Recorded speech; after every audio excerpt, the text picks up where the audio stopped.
at the boardwalk in Gadsden. Goes around the backside of the mall, goes in this little boardwalk, goes out to an island. And we just left my Uncle Arch's memorial service. He loved nature, fishing and camping, so we're going to take a walk out here to one of the places I used to come with him a lot and fish and talk. It's got great memories, and I'm dedicating this video to Arch. We love you, and we're going to miss you.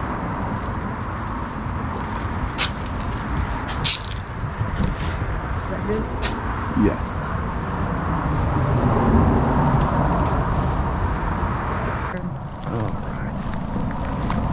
Yeah, our cameras keep giving us a fit, so we had to restart it. I'm hoping this footage comes out okay.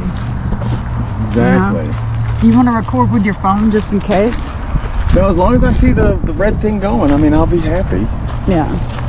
Right now mine is recording. And it should be okay to record. I don't understand. It was just kind of odd that it went to... that it hit that spot and we both went dead at the same time, yeah. That is weird. See, these are like little fishing spots. You come out and sit and you can fish right here. Beautiful spot. Let me see if I can get a photo here. Yeah.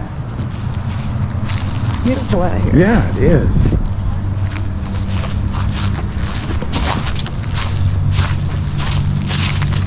It's kind of chilly, but it's still nice and pretty outside. And this is the kind of day that Arch would love. Yes. And he would come and sit and bring coffee with him and smoke his little cigars. And we would talk and laugh and talk about everything. And he always had a love for nature and fishing.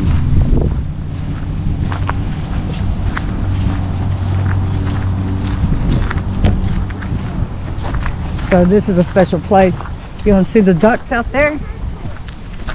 Come over here so I can get a picture of the ducks swimming. We had a lot of fun fishing and camping together. We have a lot of good stories and memories. I remember I have a bad habit of walking around barefooted, and we were hunting for worms, turning over logs in the looking for worms, turning over logs in the woods looking for worms, and I almost stepped on a copperhead, and he told me, a penny? No, a snake. Oh. And I started to step like this, and he said, freeze, don't move, exactly where you are, stand exactly where you are. And I did, and I looked down and there was a snake there ready to strike. And how many times that we'd lose fishing rods and fish, and then I learned not to ever have a fishing contest, because it didn't matter what kind of fish you dared him to catch, he'd catch it. So never have a fishing contest. And this is a boardwalk going up.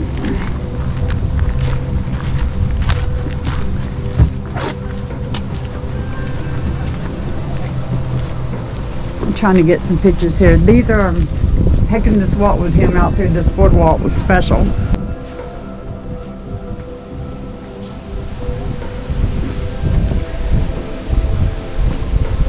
This is the spot that he loved.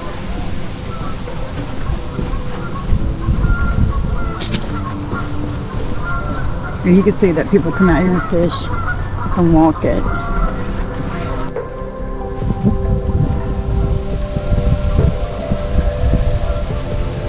You can hear the ducks. Aim this way.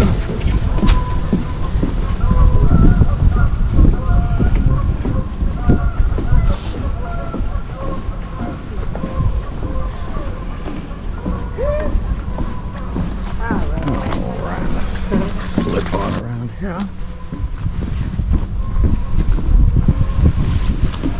And there's still people out here fishing and walking.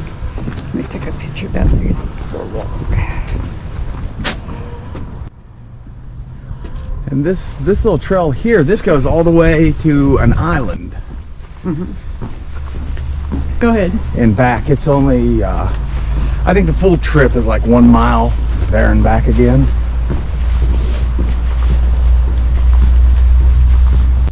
nice little place to It walk. is. It really And look is at a nice nature and place. water.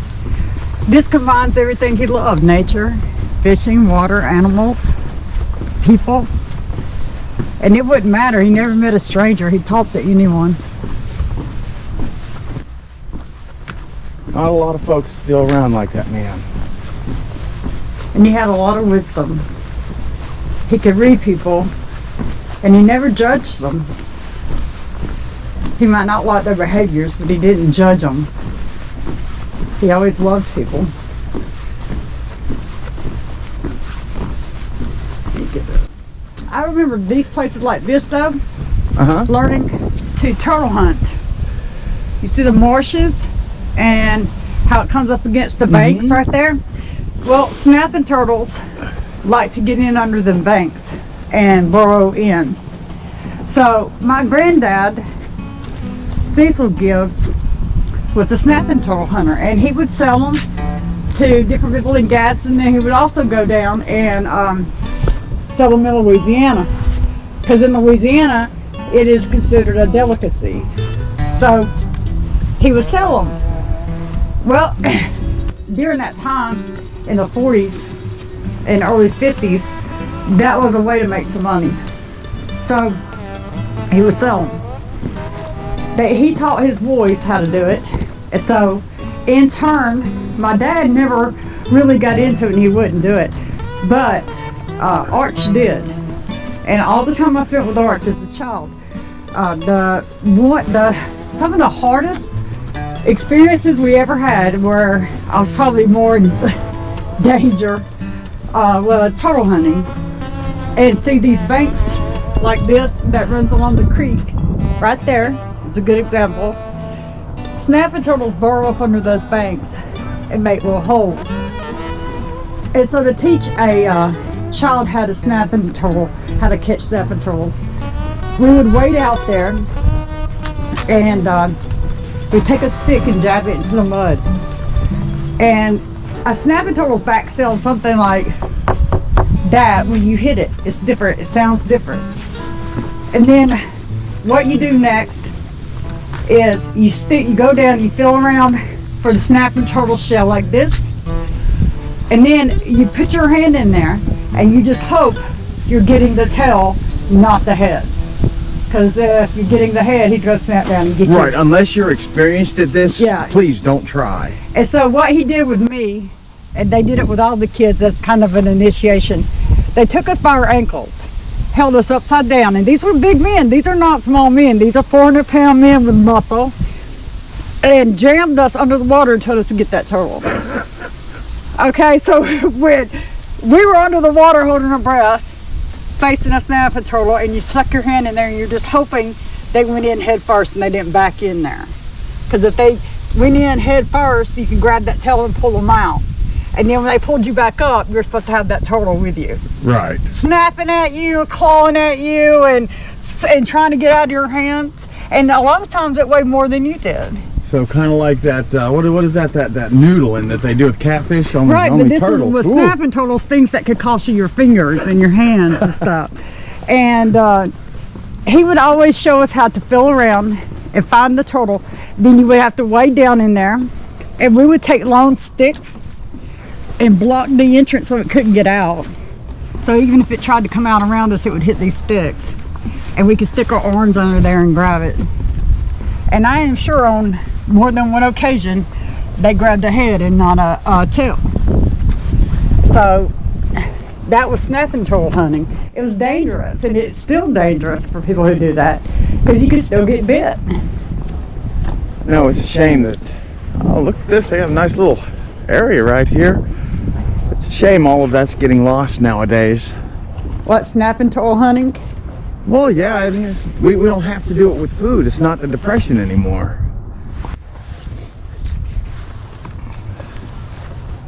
No, but he did teach me how to hunt snapping turtles. But hopefully, hopefully we'll never get into a situation where we have to do it. But I'm glad that you know how. It's not something I want to do, because it's hard work. But we used to take the turtles, and he had a pond. My grandfather had a pond at his land, and we would put the turtles in there. Then we would pull one out, and you boil it, put all of its parts in its shell, and package it up that way and freeze it. And to this day, snapping turtle in Louisiana is a delicacy. But a lot of people won't hunt them. And their meat is a delicacy.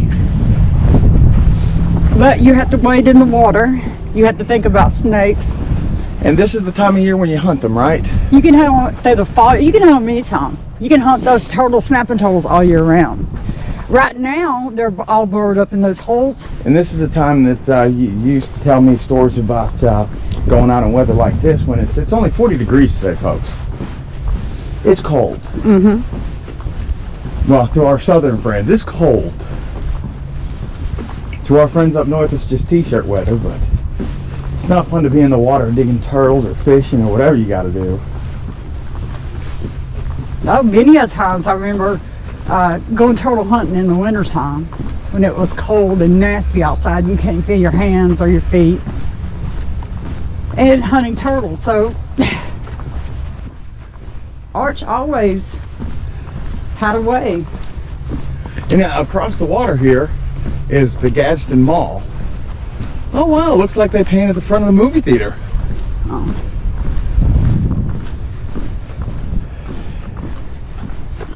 See these marshes? Oh yeah. Turtles love to live in things like that. I'm glad here though that we don't have to worry about gators coming out of those things. Exactly. At least that's a worry we don't Like have. that marsh we had in Savannah. Right. Or even down at Fort Blakely, those had gators. And you don't want that.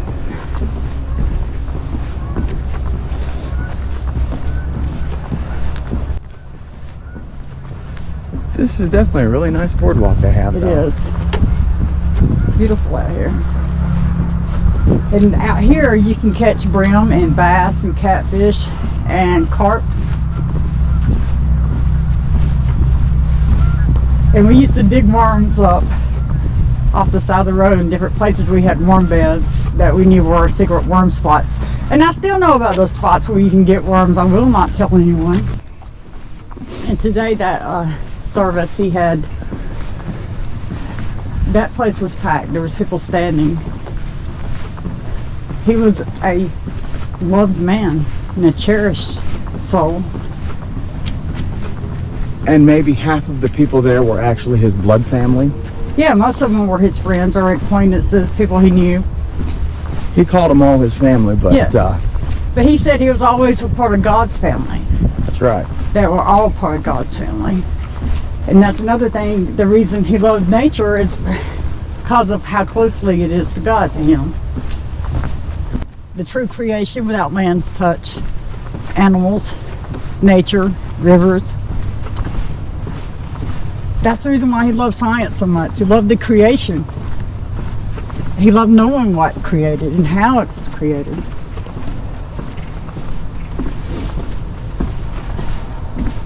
And he faced a lot of pain in his life. And now we're to the island. And now we made it all the way to the island, baby. Mm-hmm. Glad it's not raining. This was a mess. Oh, I bet this was horrible during the rain. Ooh. It's still kind of messy. Gotta be careful.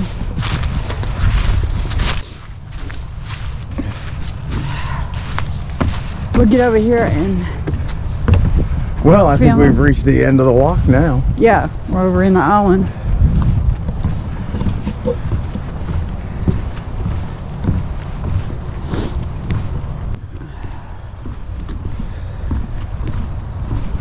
Yeah, I'm not getting off this boardwalk. Me neither. It's too mucky and You muddy. see that's nasty out there? Yeah, that looks like that might sink down in. I'm gonna take a picture. But this is nice. And I know everybody's enjoying this walk with us. Yes, they are. You know, and I want to say, you know, I appreciate everyone letting us share this few stories about her uncle and remember him a little bit with y'all. We both have some very interesting folks in our family, and as far as I was concerned, Uncle Arch was my uncle as well.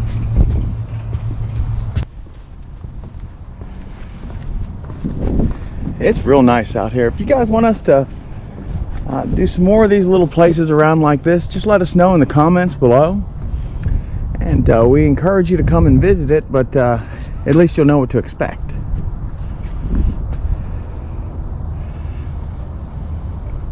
It's just quiet, peaceful, and there's no one out here. Gotta love it. Somebody's trying to do some fishing. Yeah.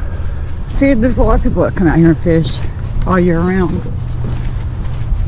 But you're right, you could turtle hunt down through here pretty easy in this marsh. It's not fun, and it's cold and it's wet and it's nasty. But it's memories. I had a friend when I was in the military, and I grew up, like I told you, knowing about snapping turtles. And she was from Chicago, and she had flip-flops on, and it was summertime, and we were taking this side road out by the beach to go to the beach, and a snapping turtle was in the road, and I'm one of those people that will pull over and get a turtle out of the road. So I told her, you keep his head busy that way and let me pull his tail and drag him out of the road. I said, but don't get your feet, because you got sandals on, you got flip-flops on, don't get your feet near the turtle, because their heads can extend out that far from their bodies. And she was like, no problem, I got it.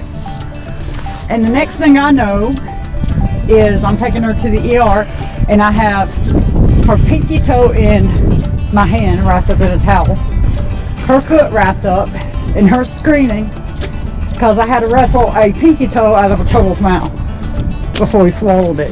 And you know, she never came fishing with me again. But I told her about the snapping turtles.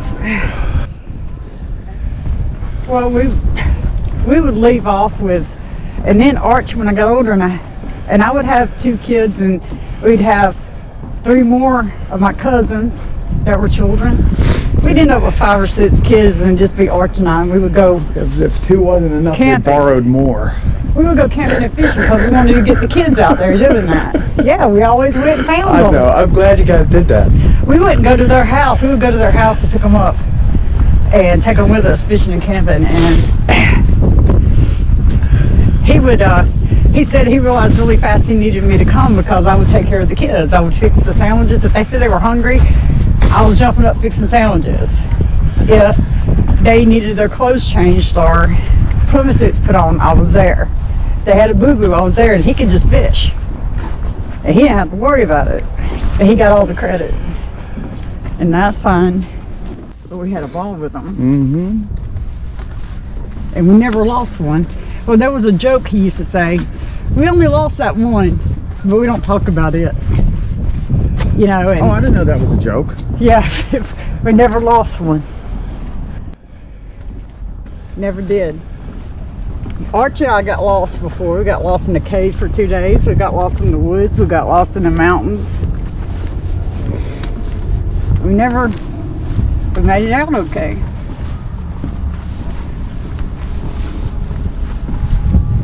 But we run all of these roads, back roads and creeks and rivers, caves.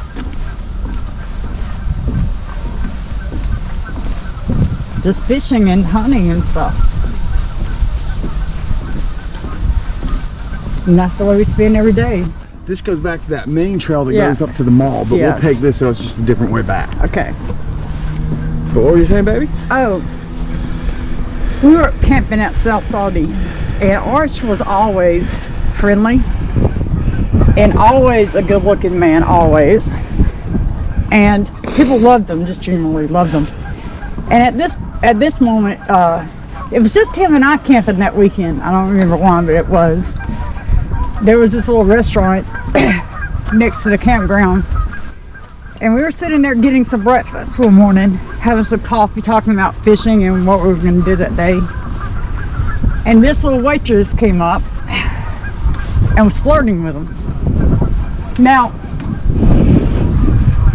he acted like he had no clue. Like he was just talking to her like he didn't see it, and she was rubbing his shoulder and even ran her hand through his hair and was flirting with him. And then when we left, she left her phone number on the receipt at the table. And I said, Arch, that girl was flirting with you.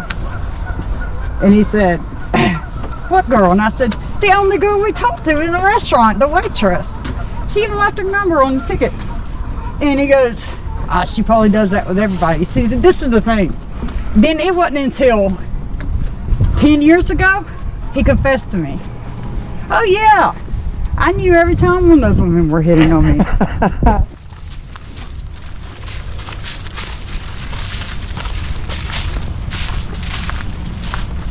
Yeah, and that's the trail that leads into a mall. The bird trail. Right, yeah, if you come here and you make this right, that goes down to the mall. And this one right here will take us back to the car, same distance.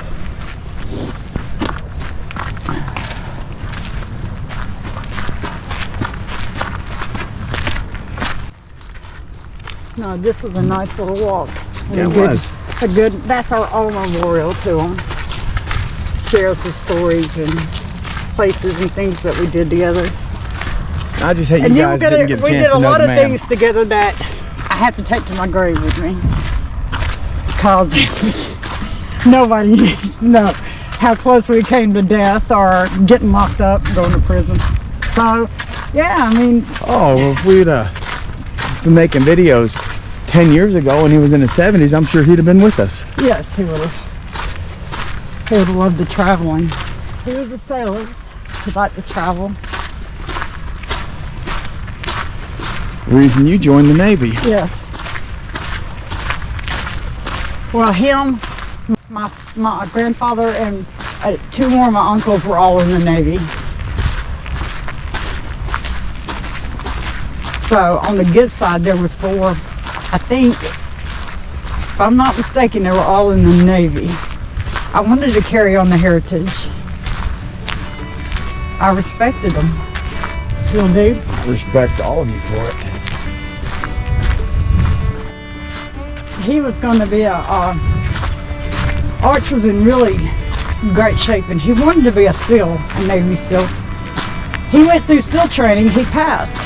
He got in the last week of SEAL training, and what happened was, it was all God, and he would tell you that if he could. He was rappelling down a tower his last week. He'd already passed everything, and he fell and busted his knee up, and because of that, he did not get shipped to Vietnam with the SEALs that went in first to Vietnam. And I'm glad for that myself. I never would have known. He never had to go. He got shipped overseas, but he never had to see Vietnam because of his leg. So, in all actuality, the reason he was around and didn't die in Vietnam was because he busted that knee. And he passed all the SEAL training. He could do it. He was a SEAL a week out. And he said he was depressed about it for a long time. And then Vietnam started, and he got less depressed about it because he realized his units were sent in first. So it was a blessing in disguise. And no matter what life threw at Arch, he always overcame it and always gave God the glory for it and the strength it took to get through it. Well, he's the only person I've ever met that's not really worldly. It was not really worldly. No. His possessions was pretty much just what he needed. Yes. Because he figured if he had what he needed, he had it all he wanted. I mean, I'm guessing, I don't know. He was a content man, and no matter what situation he was in, and that's a blessing. Yeah, I wish I could do that, you know.